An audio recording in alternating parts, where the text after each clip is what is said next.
in. The 72 Act, yeah. If at that time it is clear that a hard Brexit is on the cards, I think people who are against a hard Brexit in the House of Commons should vote against that and stop it happening. If that route does not, if that route for whatever reason is not pursued, either the UK government goes ahead and uses royal prerogative to trigger Article 50, goes ahead with negotiations, and within 2 years Britain is out of the... You are saying that there would then be a referendum on Scottish independence? There's a bit in the middle before.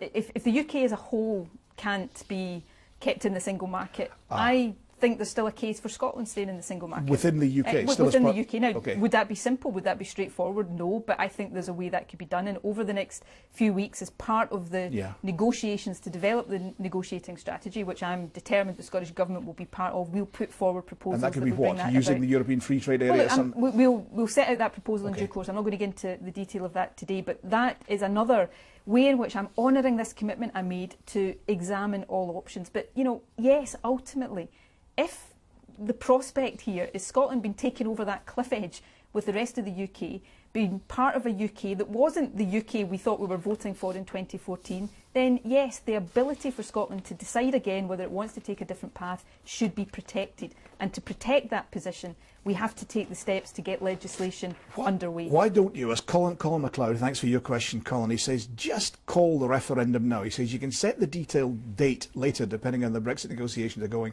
but the important thing at this juncture is to make a definite commitment to hold the referendum. You're not making a definite commitment to hold an early referendum, are you? I'm trying to do what I think is right for the country, and I said in my speech, and it's true, you know, every single day, and Colin here is just an illustration of it, and I don't mean this in any way. He says you can set the date later. He's a novel. But you know, I get people every day saying hurry up, and then I get people every day saying slow down. Who did you have in mind? I don't have anybody in mind. Someone. Several people. Could it be a predecessor leader, an immediate predecessor leader, perhaps? I get several people.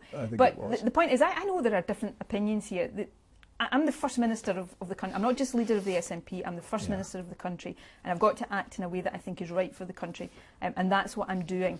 But, you know, make no mistake, if what we are facing the prospect of is being, you know, shackled to a UK that's going over that cliff edge, that is coming out of the single market, that is hemorrhaging jobs and opportunities and investment, that's turning in itself, that's, you know, indulging in xenophobia about foreigners. Scotland's got, I think, the right to decide whether it wants to do that or whether it wants to take a different path. When you said someone or some people are okay, fair enough. Some people are calling for an instant referendum. Some people are saying, Carcani, you said, welcome to my world. Let's step into your world for a second. You must be torn on this question, because if you thought you'd win, you'd call it tomorrow. Look, I'm not torn. I'm going to be guided by what I think is right, and ultimately, of course, the Scottish Parliament would have to pass. But you haven't decided yet definitely to hold a referendum, have you?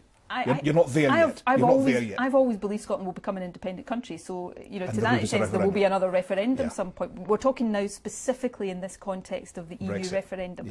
And I made a promise on the morning after that referendum that I would examine all options, and that's what we're doing.